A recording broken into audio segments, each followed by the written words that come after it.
Jaya Radha Madhava Kunja Bihari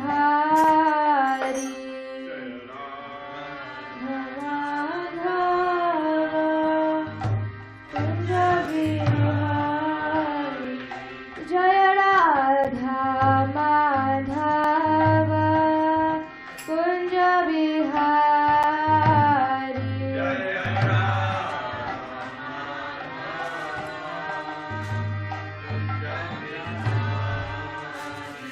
Jaya Gopi Janavallabha Girivaradhari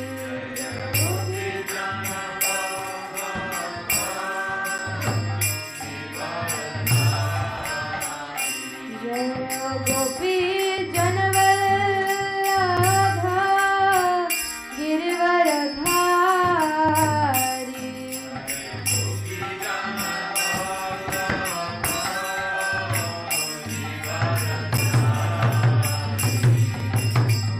Yashodanandana Braja Janaranjana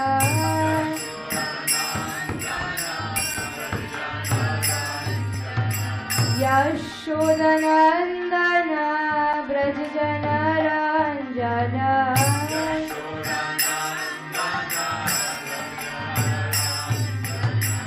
Yamuna Tiravana Chari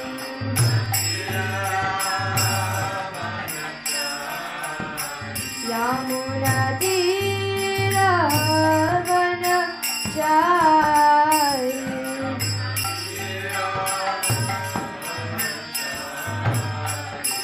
Jaya Radha Madhava Kunja Bihari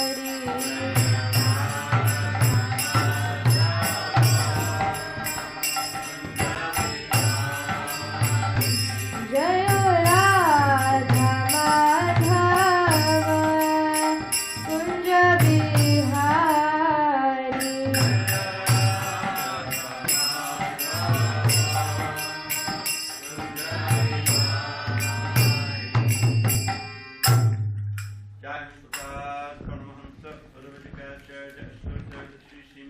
Divine Grace Srila A.C. Bhaktivedanta Swami Prabhupada ki jai.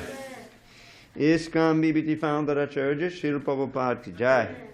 Jai Om Vishnupad Paramahansa Parivajika Acharya Ashtottara Sri Srimad His Divine Grace Srila Bhakti Siddhanta Saraswati Thakur ki jai. Ananda Koti Vaishnavindi ki jai. Namacharya Srila Haridas Thakur ki jai. Grantaraj Srimad Bhagavatam ki jai. Samaveda Bhaktivinoda ki jai. All glories to the assembled devotees. All glories to the assembled devotees. All glories to the assembled devotees. All glories to Shri Guru and Gauranga. Narayanam Namaskritya Narang Chaiva Narottamam Devim Saraswatim Vyasam Tato Jayamudire. Before reciting the Srimad Bhagavatam, which is our very means of conquest, we should offer our respectful obeisances unto Lord Narayan, the Supreme Personality of Godhead, unto Narayan Rishi, the supermost human being, unto Mother Saraswati, the goddess of learning, unto Srila Vyasadeva, the author, and unto Srila Prabhupada, the translator, commentator, and our spiritual master. Nashta Prayesha Bhadreshu Nityam Bhagavat Sevaya Bhagavat Yuttama Shloke Bhakti Bhavati Naishtiki. By regular attendance in classes on Srimad Bhagavatam and by rendering devotional service to the pure devotee, all that is inauspicious within the heart is destroyed almost to nil, and loving devotion to the Supreme Lord, who is glorified in transcendental songs, is established as an irrevocable fact. Om Namo Bhagavate Vasudevaya. Om Namo Bhagavate Vasudevaya. Om Namo Bhagavate Vasudevaya.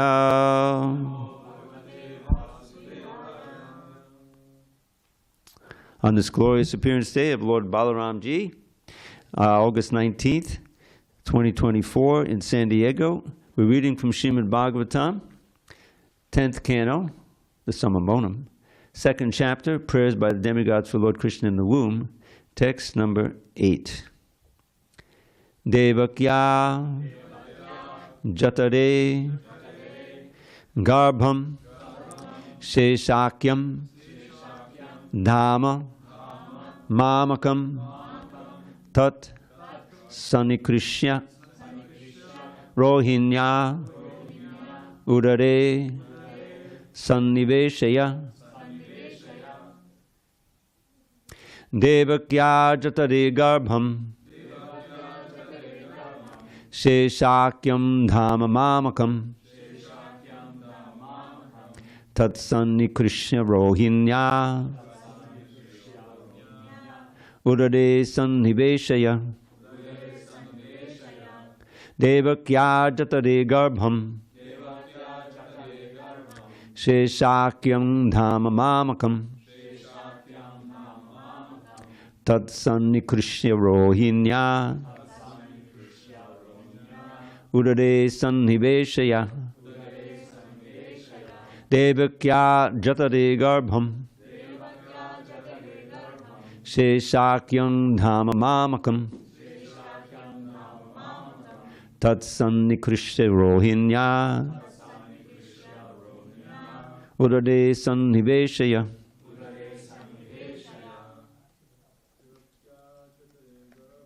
Devakya Jatare Garbham Mamakam Tat Saṅkarṣaṇa Rohiṇā Sanniveshaya. Someone else? Devakya Jatare Garbham Śeṣakyam Dhamma Mamakam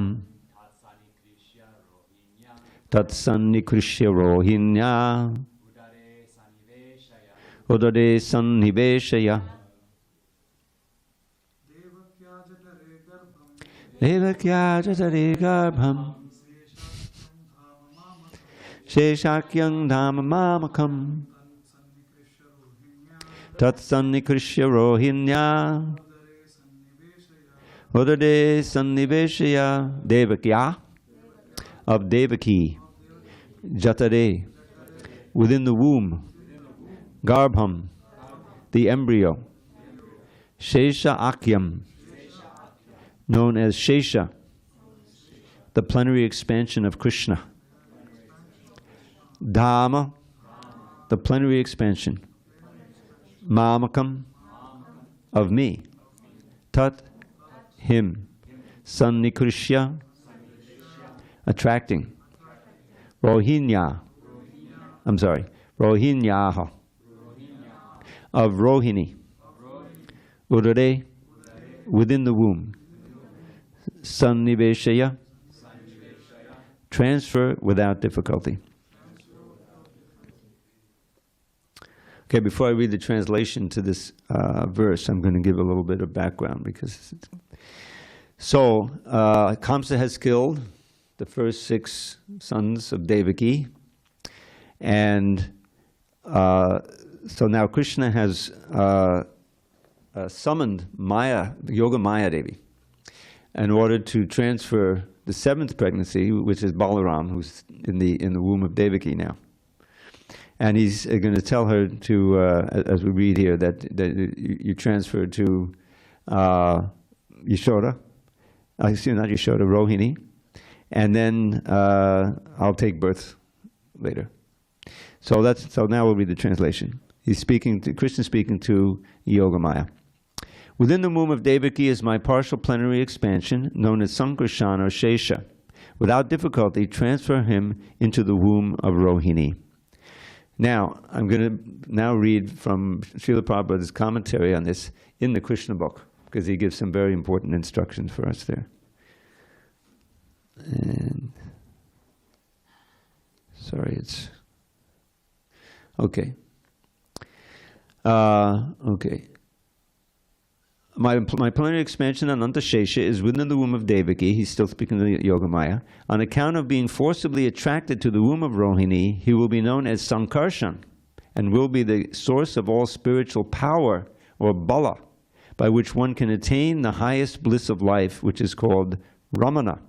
Therefore, the plenary portion Ananta will be known after his appearance as either Saṅkarṣaṇa or Balarama. Now, Prabhupada explains this kind of a purport right here in the Krishna book. In the Upanishads, it is stated, Nayam Atma Balahinena, Nayam Atma Balahinena Labhyaha.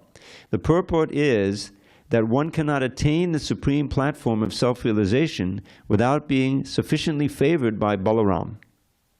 Bala does not mean physical strength. No one can attain spiritual perfection by physical strength. Can someone pull those curtains for me? You can do it, David. Thanks. One must have the spiritual strength which is infused by Balarama or Saṅkarṣaṇa. Ananta or Śeṣa is the source of the power which sustains all the planets in their different positions. Materially, this sustaining power is known as the law of gravitation, but actually it is a display of the potency of Saṅkarṣaṇa. Balarama or Saṅkarṣaṇa is the source of spiritual power, or the original spiritual master. Therefore, Lord Nityananda Prabhu, who is also the incarnation of Balarama, is the original spiritual master. And the spiritual master is the representative of Balarama, the form of the Supreme Personality of Godhead who supplies spiritual strength. In the Chaitanya Charitamrita, it is confirmed that the spiritual master is the manifestation of the mercy of Krishna. Om Jnana Timirandasya Jnanandana Shalakaya Chakshu Unmilatam Mena Tasmai Shri Gurave Namaha. I was born in the darkest of ignorance, but my spiritual master, Srila Prabhupada, opened my eyes with the torchlight of knowledge. I offer my humble obeisances unto him and to all members of Sri Parampara. So, I wanted to read this portion of the Krishna book and the Bhagavatam to give us some indication, some understanding of our daily relationship with Balarama, moment to moment.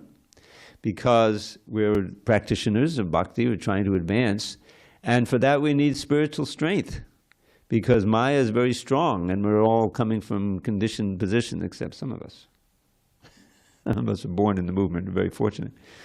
But in any case, we still need this spiritual strength in order to maintain our faith, to control the lower self by the higher self, in other words, control our senses, and day by day to get closer to Krishna, get closer to our original understanding of our relationship with Krishna, and to experience more and more the beauty and the nectar of Krishna consciousness.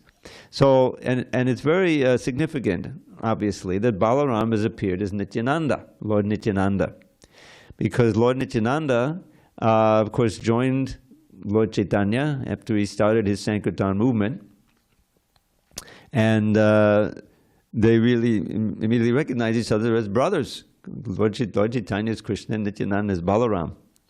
And in the past times, Lord Chaitanya, we see how Nityananda took such an important role, most famously in Navadvip with the preaching. Lord Chaitanya told Haridas Thakur and Nityananda to preach.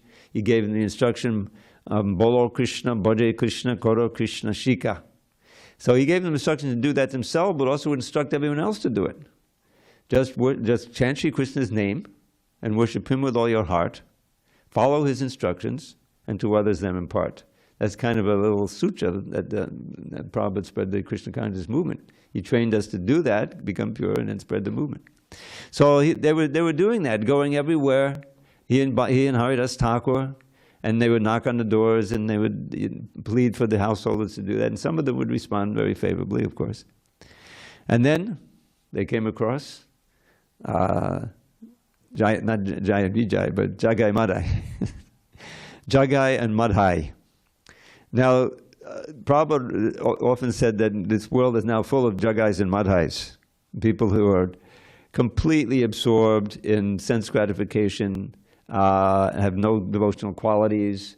And these Jagai and Madhai, they had been born Brahmins, but they became degraded. And they were performing all kinds of, not just sinful activities, but criminal activities. And so Nityananda said, oh, this is a great opportunity, because everyone in Kali Yuga is more or less like this. So he, again, there would always be like a big crowd around them, trying to avoid them, but also fascinated by what they were doing. And so they warned Nityananda and Haris, don't go near them. They're very dangerous and they'll become enraged. But Nityananda didn't listen. And he said, Bolo Krishna, Bolo Krishna, Koro Krishna Shika, which is the last thing they wanted to hear. So they, Madai especially, became very angry. The first time that happened, they became very angry. They were also drunkards, so they were intoxicated. They started yelling and screaming, and they started going. They were running after them, and so Nityananda and Haridas ran. You see, and Haridas was half jokingly, reprimanding Nityananda. He said, "I told you this would happen. Now I'm going to," because he was older. So I don't know if I can keep up, and he thought, I'm going to perish now from this thing. So luckily, they were so intoxicated that after a few blocks, they fell down and they started fighting with each other, as far as I remember. So then when they reached Lord Chaitanya, they told him what had happened, and so, he did, I don't know, I forget if he laughed or whatever, but said, well, this is what happens when you preach. So I don't know if it was the next day, but soon after they went back, and they encountered him again, and Nityananda again told him, Bolo Krishna, Bolo Krishna, chant Hare Krishna. This time, Madai, he grabbed a shard. Does everyone know what a shard is? A shard is a piece of broken pot. There's so many pots in the street, whatever. So he grabbed it and threw it at Nityananda and hit him on the head, injured him, and the blood started flowing, you see. Very serious offense, obviously. So what did Nityananda do? Again, he told him the same thing. And so people were aghast, at how brave he was and what the situation was. And some of the people ran back and they told Lord Chaitanya what had happened, and he then became infuriated, and he came running with his chakra ready to annihilate both of them. So by that time, Nityananda had again asked them to do it. So there was this, he was getting ready to throw a whole pot at him. In other words, it was going to be a second attack. But then Lord Chaitanya came and stopped the whole thing, and they became afraid.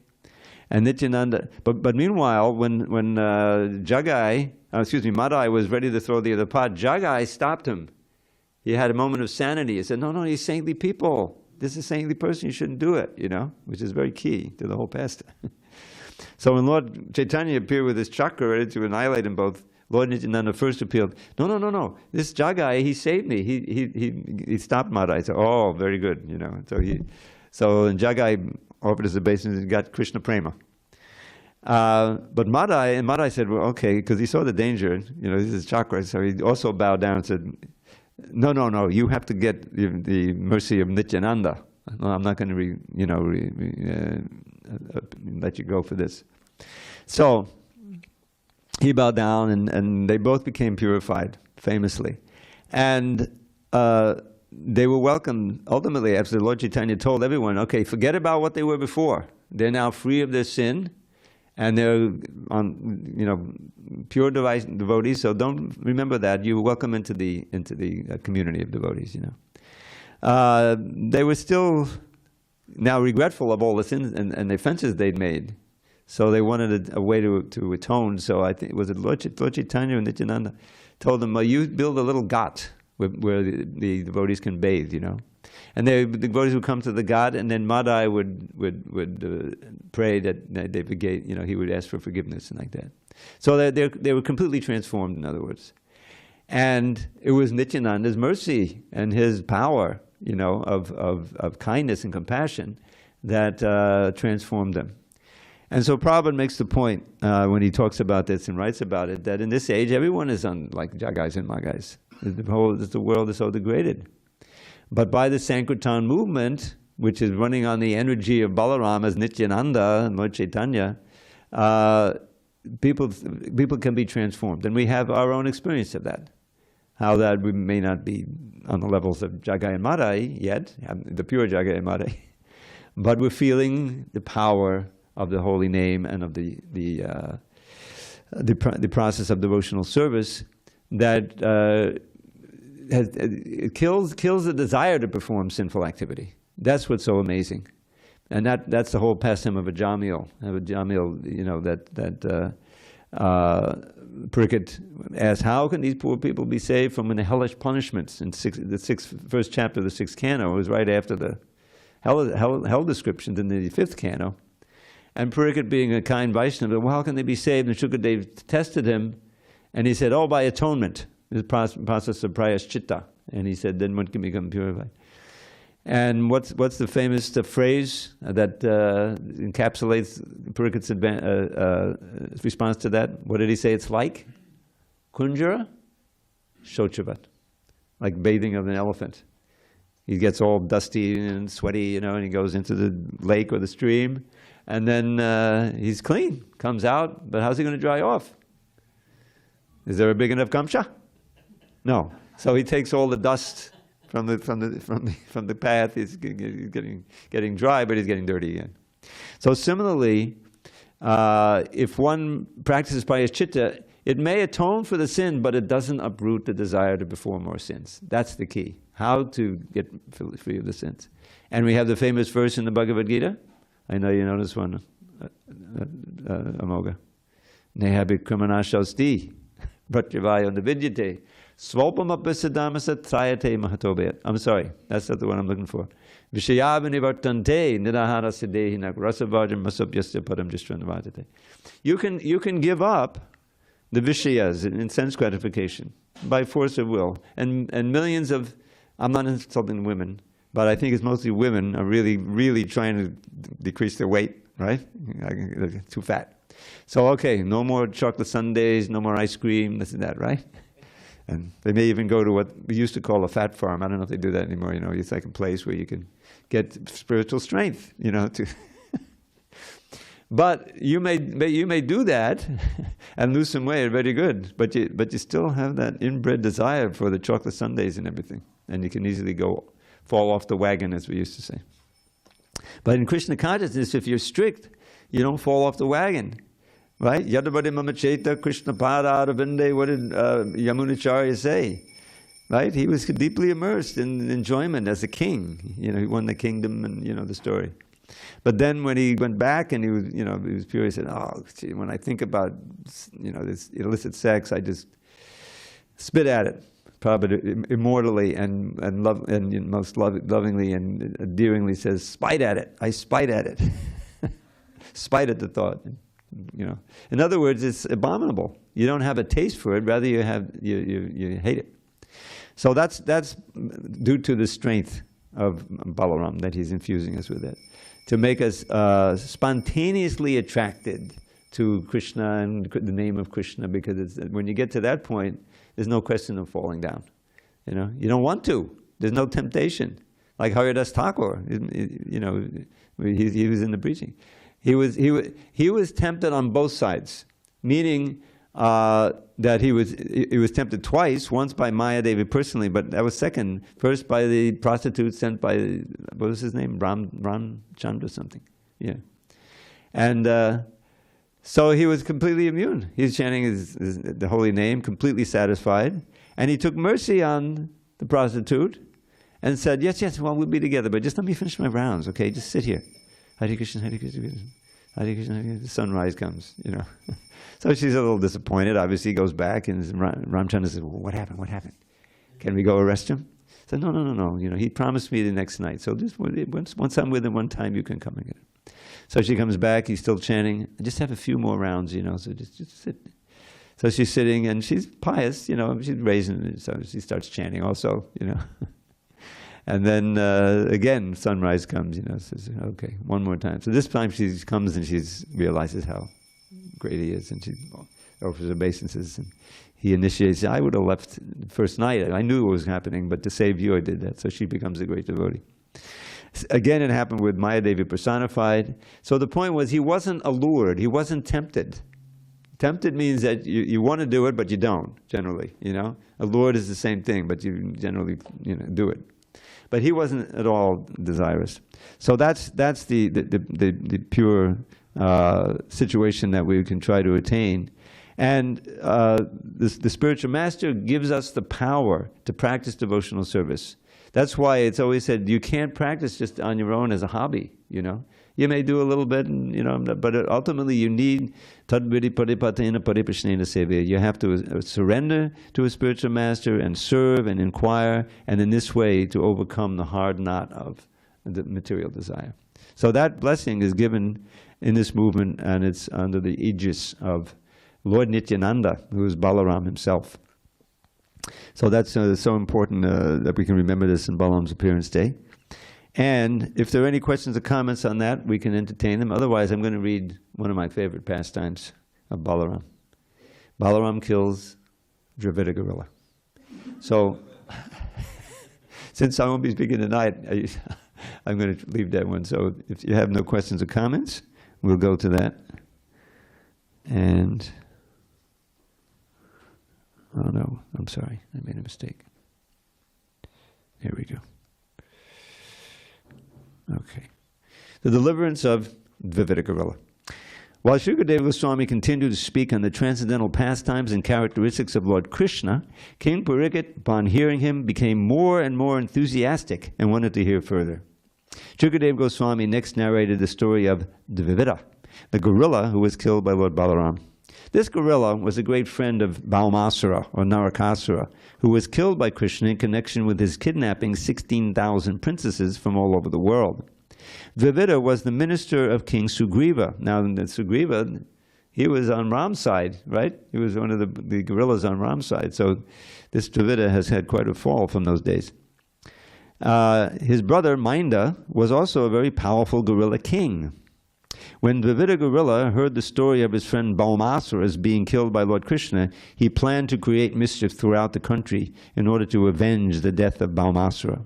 His first business was to set fires in villages, towns, and industrial and mining places, as well as in the residential quarters of the mercantile men who were busy dairy farming and protecting cows. Sometimes he would uproot a big mountain and tear it to pieces. In this way, he created great disturbances all over the country, especially in the province of Katwar. The city of Dwarka was situated in this Katwar province, and because Lord Krishna used to live in this city, Dravida specifically made it his target of disturbance. Dravida was as powerful as 10,000 elephants. Sometimes he would go to the seashore, and with his powerful hands he would create so much disturbance in the sea that he would flood the neighboring cities and villages. You can imagine, we don't want him to come around here. Often he would go to the hermitages of great saintly persons and sages and cause a great disturbance by smashing their beautiful gardens and orchards. Not only did he create disturbances in that way, but sometimes he would pass urine and stool on their sacred sacrificial arenas. He would thus pollute the whole atmosphere. He also kidnapped both men and women, taking them away from their residential places to the caves of the mountains. After putting them within the caves, he would close the entrances with large boulders like a bringy insect, which arrests and carries away many flies and other insects and puts them within the holes of the trees where it lives. Thus, Dravida regularly defied the law and order of the country. Not only that, but he would sometimes pollute the female members of many aristocratic families by forcibly raping them. While creating such great disturbances all over the country, sometimes he heard very sweet musical sounds from Raivataka mountain, and so he entered that mountainous region. There he saw Lord Balaram in the midst of many beautiful young girls. Now, this used to be in the first Krishna book, if you insist on reading that original Krishna book, with many beautiful young gopis. But no, they weren't gopis. They're not from Vrindavan. These are locals. In the midst of many beautiful young girls, enjoying their company while singing and dancing. Dravida became captivated by the beauty of Lord Balaram's body, whose every feature was very beautiful, decorated as he was with a garland of lotus flowers. Similarly, all the young girls present, dressed and garlanded with flowers, exhibited much beauty. Lord Balaram seemed fully intoxicated from drinking the Rohiṇī beverage, and his eyes appeared to be rolling in a drunken state. Lord Balaram appeared just like the king of the elephants in the midst of many she-elephants. The gorilla king, Dravida, could climb up into the trees and jump from one branch to another. Sometimes he would jerk the branches, creating a particular type of sound, kila kila, so that Lord Balaram was greatly distracted from the pleasing atmosphere. Sometimes Dravida would come before the women and exhibit different types of caricatures. By nature, young women are apt to enjoy everything with laughter and joking. And when the gorilla came before them, they did not take him seriously, but simply laughed at him. However, the gorilla was so rude that even in the presence of Balaram, he began to show the lower part of his body to the women. And sometimes he would come forward to show his teeth while moving his eyebrows. He disrespected the women, even in the presence of Balaram. Lord Balaram's name suggests not only that he is very powerful, but that he takes pleasure in exhibiting extraordinary strength. So he took a stone and threw it at Dravida. The gorilla, however, artfully avoided being struck by the stone. In order to insult Balaram, the gorilla took away the earthen pot in which the Rohiṇī was kept. That was his big mistake. Dravida, being thus intoxicated with his limited strength, began to tear off all the valuable clothes worn by Balaram and the accompanying young girls. That's the end of him. He was so puffed up that he thought Balaram couldn't do anything to chastise him, and he continued to offend Balaramaji and his companions. Now this is something I'd like to kind of have a little intermission. I noticed when I first started reading Krishna book that Balaram, it always takes him a moment, you know, to realize what's going on, as if he has to come down from an intoxicated state or something. Whether it's killing Dhenukasura or Pralambasura or here, you'll see that it's kind of, there's a moment, which I think his enemies usually take as, you know, oh, this is our chance, you know, but that's, so now when Lord Balaram saw the disturbances created by the gorilla and heard that he had already performed many mischievous activities all over the country, he became very angry and decided to kill him. Immediately he took his club in his hands. The gorilla could understand that now Balaram was going to attack him. So to counteract Balaram, he immediately uprooted the big oak tree. And with great force he came and struck Lord Balaram's head. Now, this happens a lot in Prabhupada's books. He struck Lord Balaram's head, but then we learned the next sentence that he was trying to strike Balaram's head, but he was stopped. You'll see. Lord Balaram, however, immediately caught hold of the big tree and remained undisturbed, just like a great mountain. To retaliate, he took his club named Sunanda and hit the gorilla with it, severely injuring his head. Currents of blood flowed from the gorilla's head with great force, but the stream of blood simply enhanced his beauty, like a stream of liquid manganese coming out of a great mountain. The striking of Balaram's club didn't even slightly disturb him. On the contrary, he immediately uprooted another big oak tree, and after clipping off all its leaves, again tried to strike Balaram's head with it. But Balaram, with the help of his club, tore the tree to pieces. Since the gorilla was very angry, he took another tree in his hands and tried to strike Balaram's body. Again, Lord Balaram tore the tree to pieces, and fighting continued. Each time the gorilla would bring out a big tree to strike Balaram. Lord Balaram would tear the tree to pieces by striking his club with his club. And the gorilla would clutch another tree from another direction and again attack Balaram the same way. As a result of this continuous fighting, the forest became treeless. So that's a lot of fighting.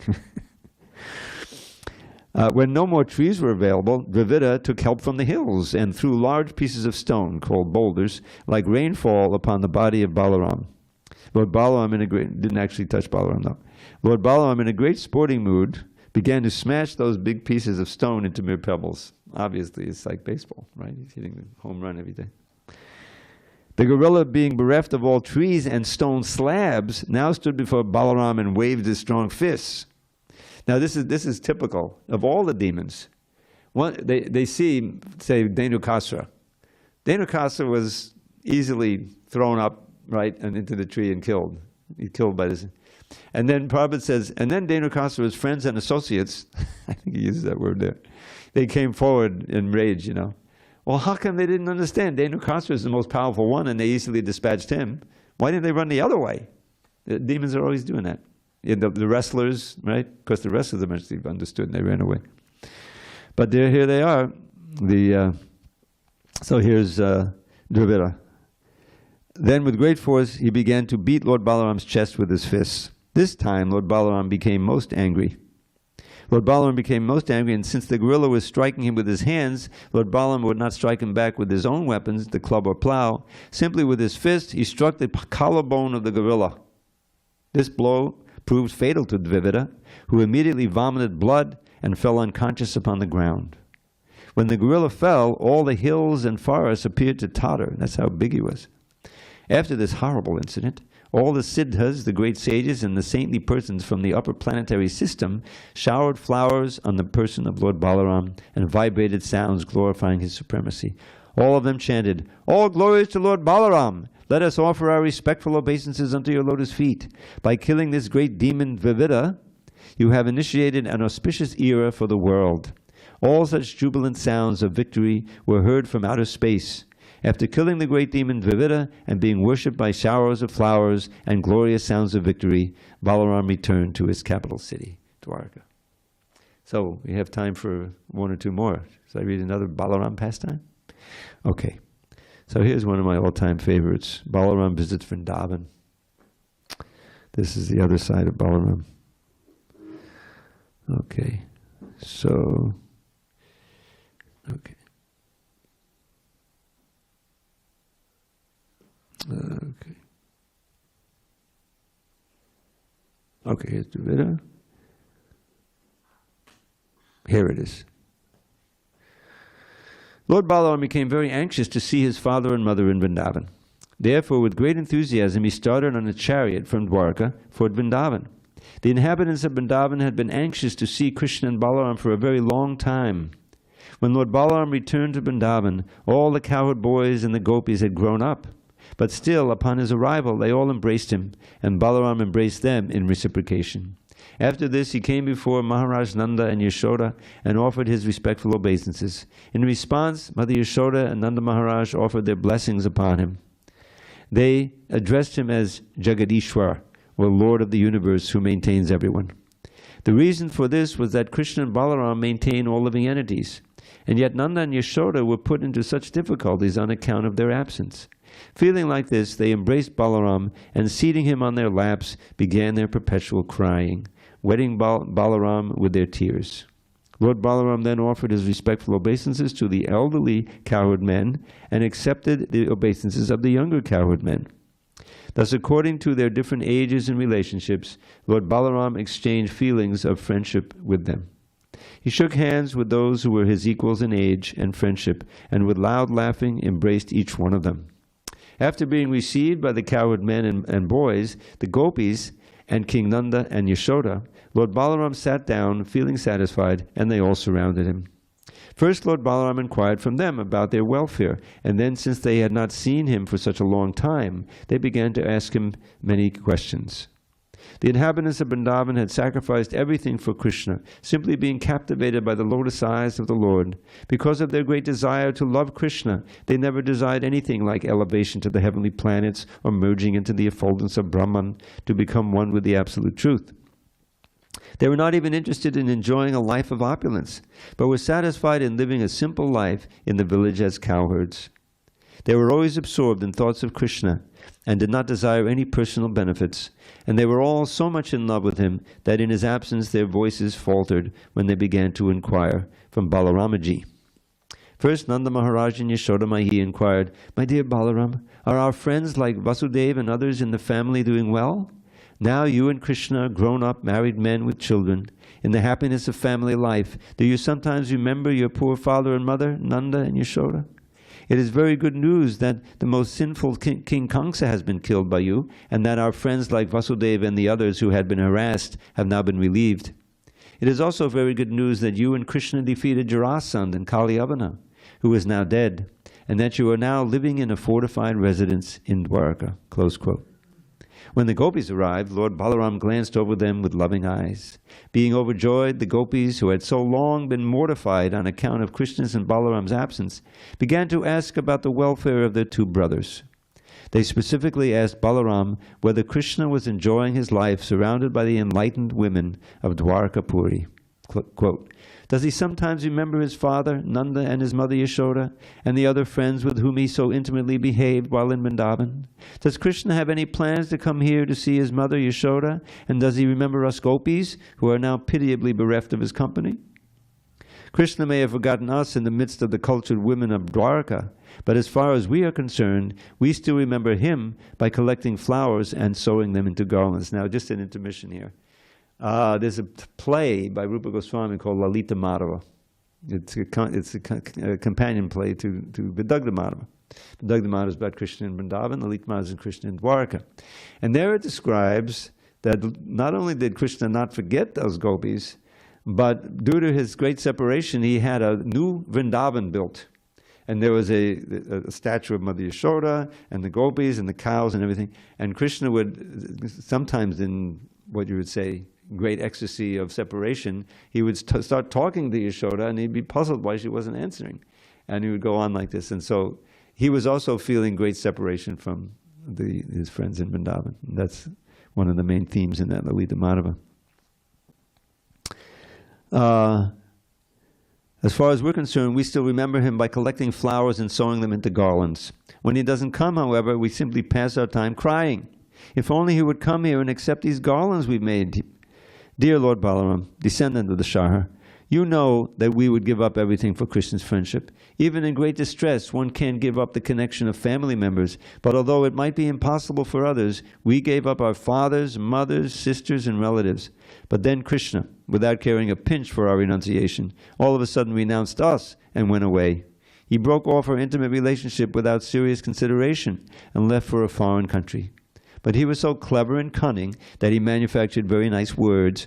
He said, "My dear gopis, please don't worry. The service you have rendered me is impossible for me to repay." After all, we're women, so how could we disbelieve him? Now we can understand that his sweet words were simply for cheating us.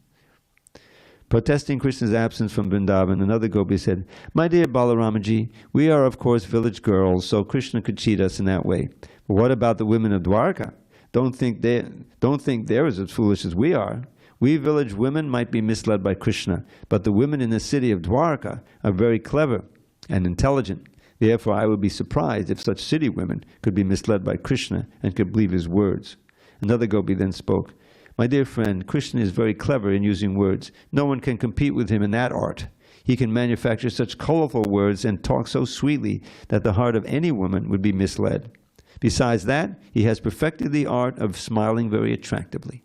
And by seeing his smile, women become mad after him and give themselves to him without hesitation." After hearing this, another gopi said, "My dear friends, what's the use of talking about Krishna? If you are at all interested in passing time by talking, let us talk on some subject other than Krishna. If cruel Krishna can pass his time without us, why can't we pass our time without Krishna? Of course, Krishna is passing his days without us very happily, but we can't pass our days happily without him." When the gopis were talking in this way, their feelings for Krishna became more and more intense, and they were experiencing Krishna's smiling, his words of love, his attractive features, his characteristics and embraces. By the force of their ecstatic feelings, it appeared to them that Krishna was personally present and dancing before them. Because of their sweet remembrance of Krishna, they could not check their tears, and they cried without consideration. Balarama, of course, could understand the ecstatic feelings of the gopis, and therefore he wanted to pacify them. He was expert in presenting an appeal, and thus treating the gopis very respectfully, he began to narrate the stories of Krishna so tactfully that the gopis became satisfied. To keep the gopis in Vrindavan satisfied, Balaram stayed there continuously for 2 months, namely the months of Chaitra, March, April, and Vaishakha, April, May. For those 2 months, he kept himself among the gopis, and he passed every night with them in the forest of Vrindavan to satisfy their desire for conjugal love. Thus Balaram also enjoyed the rasa dance with the gopis during those 2 months. Since the season was springtime, the breeze on the bank of the Yamuna was blowing very mildly, carrying the aroma of different flowers, especially the flower known as Kaumudi. Moonlight filled the sky and spread everywhere, and thus the banks of the Yamuna appeared very bright and pleasing, and Lord Balaram enjoyed the company of the gopis there. The demigod known as Varuna sent his daughter Rohiṇī in the form of liquid honey oozing from the hollows of the trees. I remember when I joined, it was understood, especially in Dwarka, New Dwarka, that everyone should try to bring some honey for Balaram and put it on the altar. So he had a lot of honey at that time. Because of this honey, the whole forest became aromatic, and the sweet aroma of the liquid honey, Rohiṇī, captivated Balaramaji. Balaramaji and all the gopis became very much attracted by the taste of the Rohiṇī, and all of them drank it together.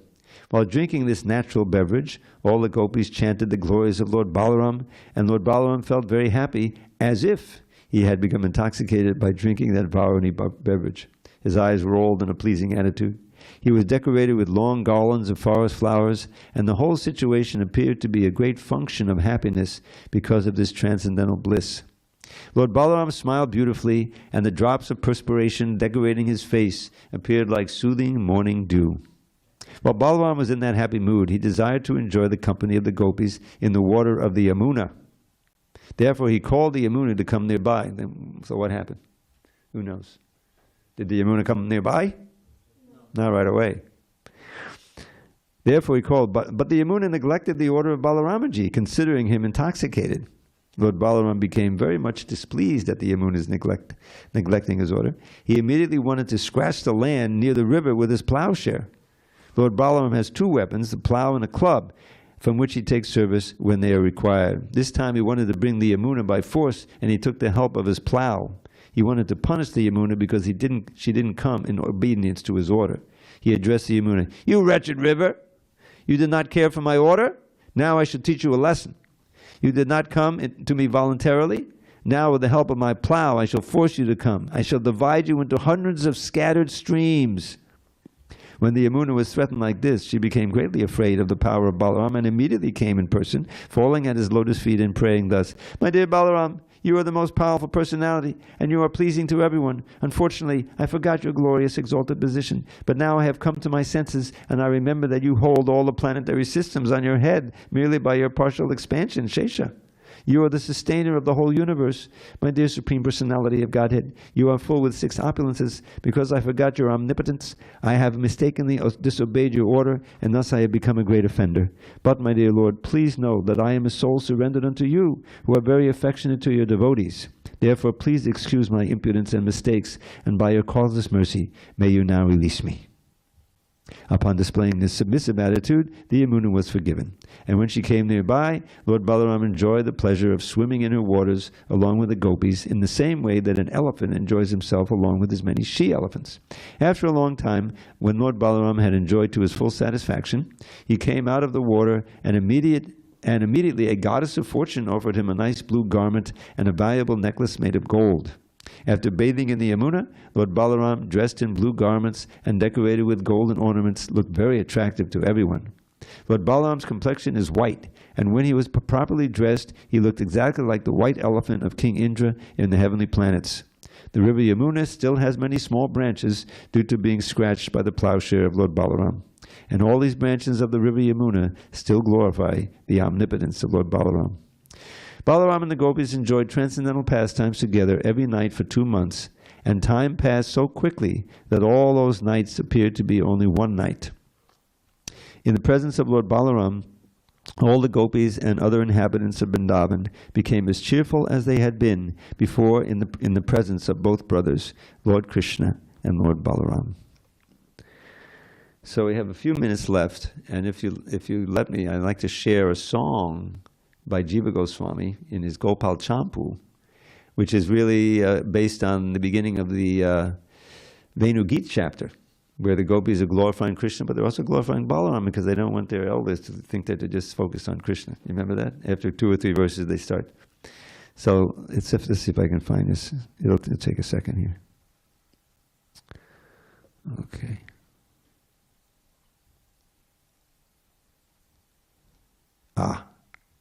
Here we go.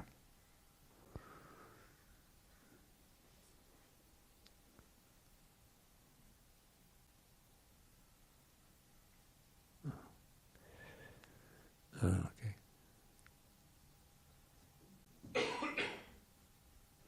Rama, Rama, Yugalam. Oh, here.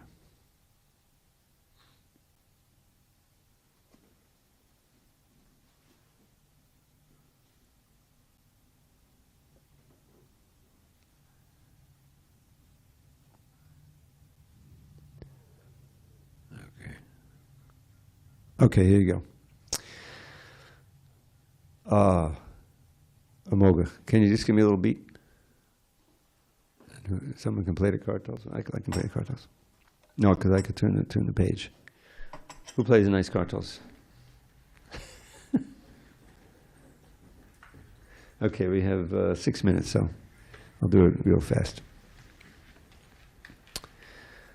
So, not too fast, not too slow. So here's the refrain. And I'll just do the Sanskrit, and then I'll read you the translation. Ramo Ramanujahiti Yugalam Ramo Ramanujahiti Yugalam Kutanata Veshati Yapaturajati Gayati Sakigani Yugalam. As their friends sing, Balarama and his younger brother Krishna expertly dance. Hey Sarasarasala Japallava Japallavatam and the Śeṣam Navayovanavana Bijan Kodamirdana Atunachikirsham. Their splendid heads are crowned with beautiful mango flowers. Their amorous desires are like a new sprout rising from a seed in the forest of their fresh youthfulness. So remember, the gopis are singing this. Hey Vanchit Vanchita Pinchavari Padi Lanchita Maniniche Anchita Kesham Dadadiba Hadidanu Anagadatara Valivali Tambudalesham. Decorated with many beautiful jewels and peacock feathers. Their hair is like small dark clouds with stars and rainbows. Valitan Namadalat Utpadakarna Kakarna Hikabata Shobham Datika Kasa Vita Vismaya Kutamana Kutavinihita Lobham. Their wonderfully beautiful curling ears are like the whorls of newly blossomed lotus flowers. When the bumblebees see these flower ears, they become filled with desire to drink their honey. They become struck with wonder and say, "What kind of vine has borne these flowers?" Hastakamalamabikamalabagunana ramanakala ramaniyam Madhapakanam pati madhakanam varshanam akatakitakamaniam. Their reddish hands are handsome, gracefully moving lotus flowers that shower drops of nectar on the bumblebees. Because I don't want them to get into the ears, so they put the drops of honey so the bees...